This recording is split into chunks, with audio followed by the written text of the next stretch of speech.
Good evening and welcome back to the Rory Talks Football channel, your daily Arsenal news, updates, debates, and my opinions. I hope you've all had a good day. It's a Thursday, one day away from Friday, basically the end of the week. Hallelujah. Jacob, Sam, good to see you in the chat. It's a bit of a shorter one today. At 7, I'm going to jump off onto the top 6 show on the Football Terrace. So if you want to keep watching me, I'll just be jumping over to a different channel. So we'll have to rattle through things a bit quickly on this live stream. Got a bit of Arsenal news, talk about the blue cards, and of course, we will have Guess the Gooner and Guess the Non-Gooner. Thomas Willis, Scoot, good to see you. Ethan Udall, good to see you as well. Thank you for rewatching it in the morning. I do appreciate that. It massively helps me. Lemon and Thomas Willis, Luke Randall, it is good to see you. Good to see you. Sportcat, your thoughts on the Enzo free kick? Really nice. I can't lie. It was absolutely pinpoint. There was nothing that Martinez could have done about it. I thought Chelsea were good last night.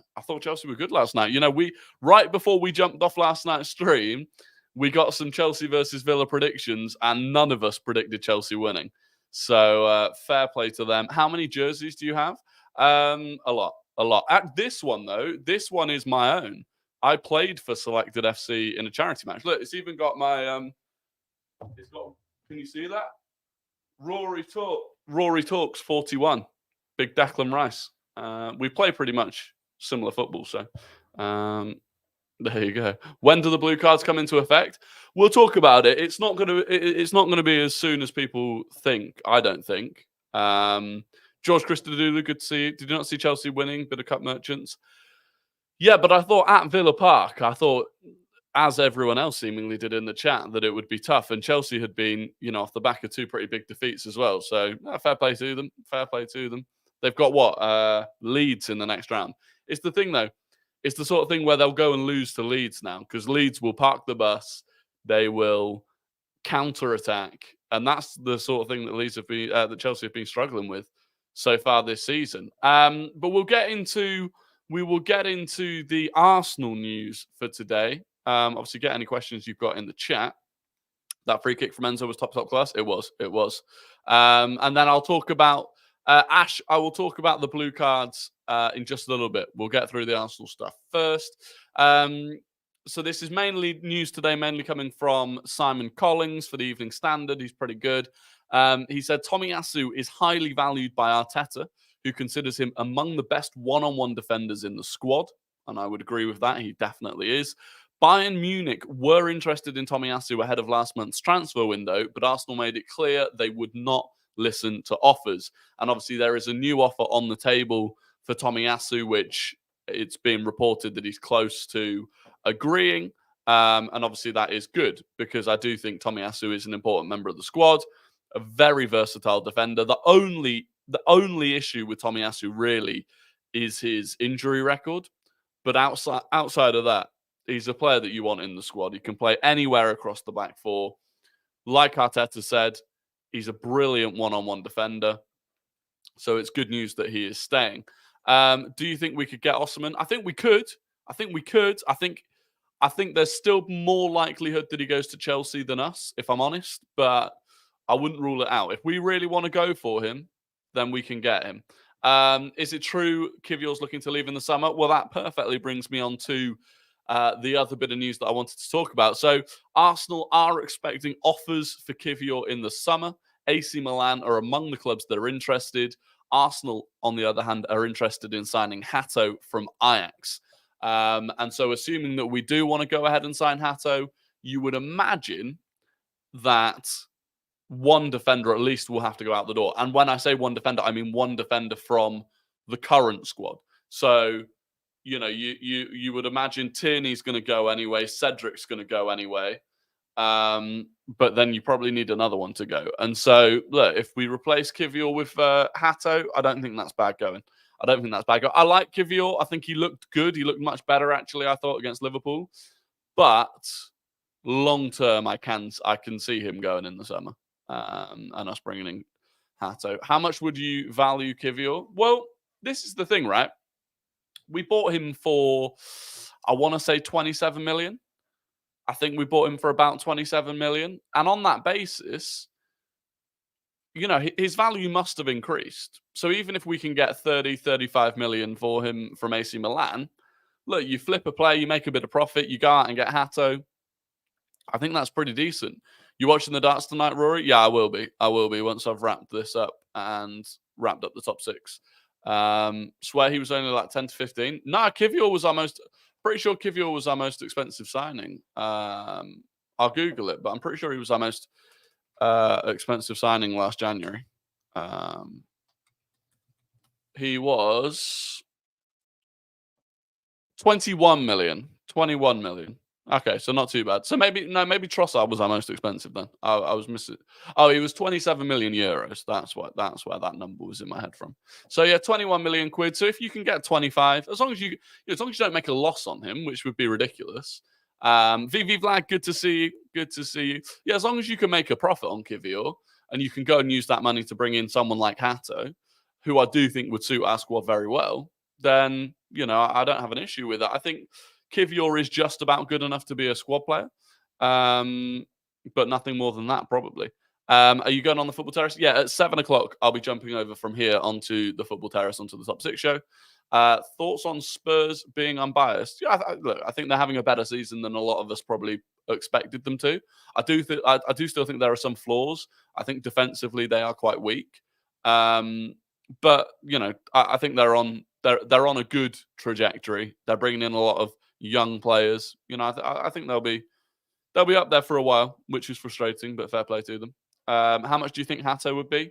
I reckon he'd be a similar region to Timber, to be honest. He's younger, he's less proven, but he's got arguably a higher ceiling.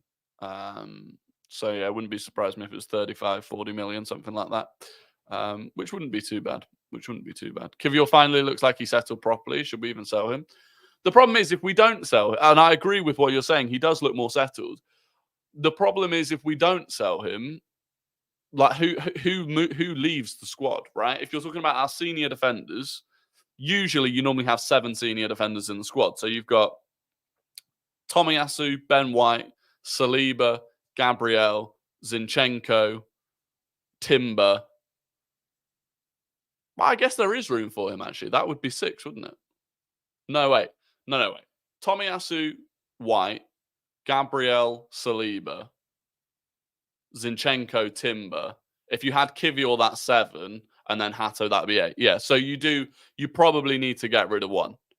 And of those, if it's not going to be Tomiyasu, which it definitely doesn't sound like it will be, then you're pretty much left with Kivior, unless you get rid of Zinchenko, which that would be, for me, I love Zinchenko, actually. I think he's massively underrated. I think he gets a lot of hate that he doesn't deserve. But his injury issues, especially with his calf, are becoming a problem. So who knows? Maybe that's something that we go and do instead.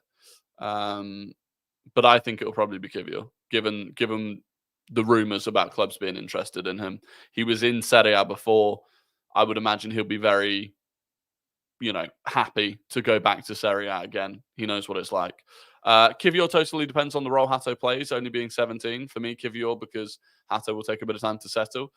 But I think, if you argue that he's like the 7th choice defender, and given that Tomiyasu, Ben White, but given that basically everyone bar Zinchenko can play pretty much the whole way across the back line, you'd have time for him to settle in, I think.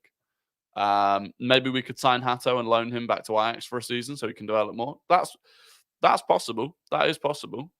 But it depends if you could get more money for Kivior this summer than you would the following summer.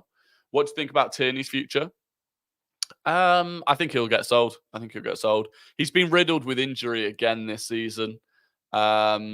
He's made a few comments as well, I thought, in interviews, which make it sound like he's kind of done with Arsenal, which I don't blame him for at all, because we've, effectively Arteta ended Tierney's Arsenal career for him. So, I think Tierney will get sold, and I don't think it'll be for a lot, to be honest with you. To be honest, other than Gabriel, Kivior is the best we've got to play left centre-back. Tomiyasu can do it. I know Tomiyasu's not left-footed, and traditionally Arteta does like a left-footed left centre-back. But I'm pretty sure Tomiyasu more often than not plays left centre-back for Japan. So I don't think it's too much of a problem in that sense. Sociedad brought another left. Yeah, exactly. Sociedad brought another left back. So, but you can't blame them because he's always injured. I love Tierney, but he is always injured. Sharmarke, good to see you. Good to see you. So I want to talk about blue cards. Blue cards. What is becoming of football? First of all, why blue cards? Basically, the blue card is what they decide is between a yellow card and a red card. Aaron, he's back. He's back. He's been a member for 5 months as well. Aaron, it is good to see you. What a goat of the channel. It has been a minute. But I appreciate that you've been a member for all of this time and you're back. Absolute legend. Absolute legend indeed. But yeah, the blue cards. So it's a sin bin, right? So you have sin bins in other sports. Obviously, I think in America they call it a timeout. But basically it's 10 minutes off the pitch. So you're allowed to come back on after that 10 minutes unless it's right at the end of the game and the game ends before the 10-minute ends. And it's basically between a yellow card and a red card. So why it's not an orange card, I don't know. They've gone for a blue card. I don't understand why. But that's what they've chosen to do. So what has to be the difference for a yellow card to be shown and a blue card to be shown? So it's going to be specific things. So the two things that they're going to use, the two things they're going to use the blue card for are tactical fouls.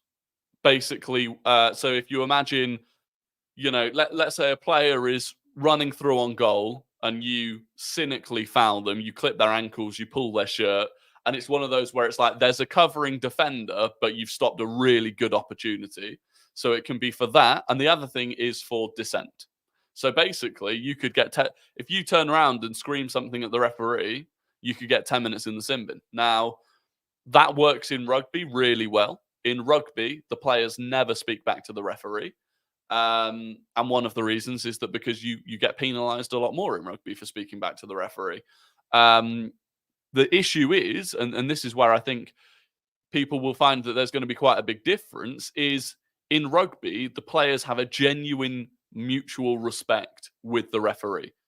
That's the difference. In football, that mutual respect doesn't exist. And so I think there's going to be an issue. And look, on paper, I think this could work. I'm not against sin bins or timeouts because they work in other sports. In rugby, they work really well.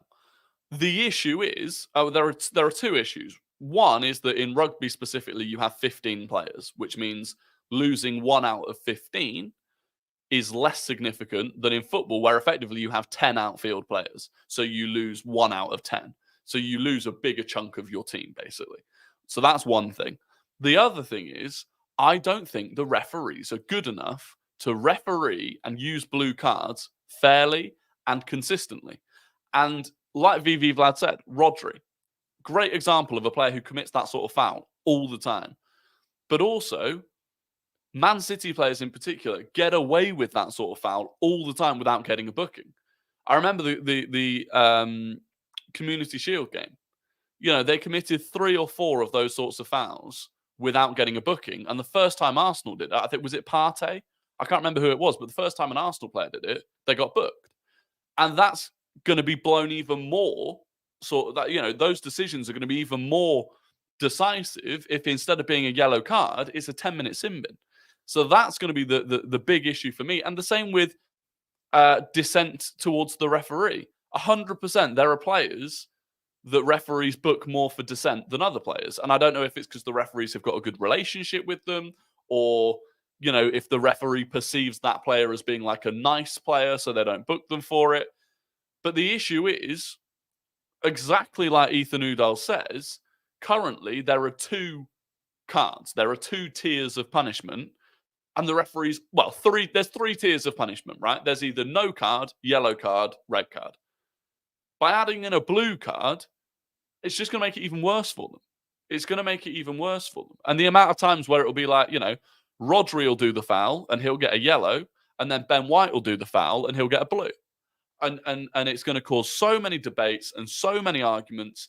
And I think we're all, to an extent, sick of bloody debates about referees. Like, VAR was meant to get rid of it all.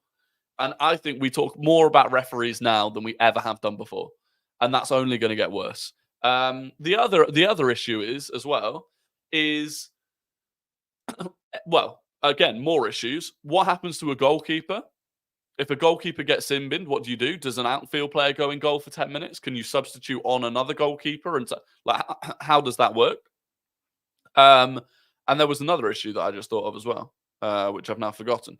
But, oh, yeah, towards the end of games, right? You know, when players, the end of the Liverpool-Arsenal game where about 10 players got booked. What happens if you're holding on for dear life and you commit 3 or 4 cynical fouls? You go down to 7 men because you've got everyone in the sin bin. Like, again, how does that work? Will referees be like, oh, there's already one player in the sin bin. Can I put another player in the sin bin? Like, overall, I'll be honest with you, I think it's another one of those things where, the heads of the game, the chiefs of the game have sat in a boardroom and they've gone, oh, on paper, this will work. And in reality, it won't, because the referees aren't good enough. So that's kind of where I feel I'm at on it. So essentially, if you get a sin bin in the 85th minute, you've basically got a red. You just don't get a suspension. Yeah. And that's how it works in rugby. That is how it works in rugby. It will add another area of inconsistency, which is the worst part of refereeing. Completely agree. I never want to see this in the Prem. I don't like it. How many sin bins are there? Stupid rule. Well, that you could have unlimited sin bins. If it worked the same as rugby, if you got sin binned once, and then because a sin bin would effectively be more than a yellow card. So if you had been in the sin bin, came back on and got a yellow, that would become a red. What happens to time wasting? I assume that's still yellows. I would assume that's still yellows. It's not dissent and it's not a cynical foul. So is this permanent? No. So it's going to be trialed. I think the trials are going to start in the FA Cup in this country. It's actually, sin bins exist in grassroots football, in low-level grassroots football in the UK. Sin bins are already used. And it is mainly used at grassroots levels to stop referees getting abused. So if you shout abuse at a referee, you get sin binned. But yeah, it's going to be trialed in the FA Cup, and then we'll see what happens. And there's a bunch of other questions, right? Can VAR overturn a sin bin? Because obviously VAR can overturn a red card. Can it overturn a sin bin? Or is it not? Is it going to count more like a yellow card where VAR can't get involved with a yellow card? Who are we saying will get the most sin bin then? It should be Rodri, to be honest. It should be Rodri. I think quite quickly players will stop dissenting refs, because a 10-minute sin bin for shouting at the ref, that's ridiculous. Like, you look ridiculous. Your fans will get very angry very quickly. So I think it will stop dissent. In terms of those yellows, yeah, I mean, Granit Xhaka would have got loads of them. Players like Casemiro gets a yellow card every time he plays. Bruno Guimaraes. Actually, that's one to look out for, by the way. Bruno Guimaraes, if he gets a yellow card in either of Newcastle's next 2 Premier League games, which I think are against Bournemouth, and I want to say Nottingham Forest. I'm not 100% sure. But basically, Newcastle have 2 Premier League games before they play against us. If Bruno G gets booked in either of those games, he'll be suspended for the Arsenal game, because he's already on 9 yellow cards. And if he gets the 10th yellow card, that's a 2-match ban. So that's one to look out for. Yeah, Kylian Saka is the perfect example of where you would get a sin bin. But in football, the clock doesn't stop like in rugby. So if a team has a player in the sin bin, it just encourages them to time waste more. Very good point. Yeah. Again, and these are all questions and things that will need to be ironed out. Nicholas Jackson has 7 yellow cards this season, have all been for dissent. Yeah, there you go. He needs to bite his tongue. Chelsea always gets angry at the referee. True. But again, like, I notice quite often, I swear to God, Man City fans, the way that they shout at the referee and don't get booked for it, compared to other teams, they get away with it a lot. Sin bins will be stupid, as most fouls are tactical fouls. If you're in the corner flag running out the clock and you get past the defender and he nudges you over, so that's a tactical, but won't end with a blue card. Exactly. And it's still going to be completely subjective as to in the same way that right now it's like, is that enough for a yellow card? It's just going to be, is that enough for a blue card? So there you go. Val, thank you very much. Good to see you back. I'm delighted to be back. Anyway, we've only got 10 minutes until I'm jumping over onto the football terrace. So that means it's time for Guess the Gooner, the game where I give you 5 clues about an ex or current Arsenal player, and you have to guess who that player is in the chat. First person to get it right is an absolute legend, a GOAT, a top Gooner. And so let's get started with the Guess the Gooner with clue number 1. Clue number 1, their first senior appearance was at Marseille. Their first senior appearance was at Marseille. Clue number 2, they've made 246 appearances for Arsenal, scoring 13 goals along the way. 246 appearances for Arsenal, scoring 13 goals along the way. No one has got it yet. Clue number 3, they won Serie A once, and they won 3 FA Cups. They won Serie A once, and they won 3 FA Cups. Clue number 4, they scored a memorable brace. That's 2 goals at White Hart Lane to knock Spurs out of the Capital One Cup. People are getting it now. People are getting it now. They scored a memorable brace at White Hart Lane to knock Spurs out of the Capital One Cup. And clue number 5, they are the co-founder of GF Biochemicals and are worth more than 30 times Cristiano Ronaldo. They're the co-founder of GF Biochemicals, worth more than 30 times more than Cristiano Ronaldo. And the answer, as VV Vlad got first, is indeed Matthew Flamini. It's Matthew Flamini. Started his career at Marseille, made 246 appearances for Arsenal, won 3 FA Cups with us, and is a very, very, very rich man. But congratulations to VV Vlad. Second was George Christodoulou. Third was MM. Fourth was Ethan Udall. And 5th was Thomas Willis. So congratulations to the winners. He was just at the game. He was. Good old Matthew Flamini. And now it's time for Guess the Non-Gooner. This is more traditional. We give you the career path, and you have to guess who it is. So the Guess the Non-Gooner started their career at Barcelona Youth Academy. They started at Barcelona. They moved to Chelsea, where they went to Valencia on loan, Stuttgart on loan. They then moved to Southampton. They then moved to Girona, and then they moved to Barcelona. So they started at Barcelona. They were moved to Chelsea, on loan to Valencia, on loan to Stuttgart, Southampton, Girona, and Barcelona. And Aaron has gifted 5 memberships to the channel. That is unbelievable. We have just gone from 1 member to 6 members. Aaron, you are an absolute hero. Genuinely. What a man. What a man. I saw you said that you've been sticking at uni, and it's been a bit tough, but you are an absolute hero. And who got it first? The Guess the Non-Gooner. It was George Christodoulou. The answer indeed was Oriol Romeu. How that man has had the career that he's had, from Barca to Chelsea and then ending up back at Barca again, I do not know. But George Christodoulou was first. VV Vlad was second. MM was third. Thomas Willis was fourth. And Ethan Udall was 5th. And I think that's the exact same 5 that were the top 5 for the Guess the Gooner, just in a different order. So some ball knowledge. How do gifted memberships work? I believe there should now be 5 of you should have just become members if that's how it works. I think that's how it works. I'll be honest, based on the fact that Aaron has been my only ever member prior to this, I don't know how it works. But I know that it is a very kind gesture from Aaron, and I think 5 of you should now have been made members. I think. I don't know. But I'm very, very grateful for it indeed. So thank you very much.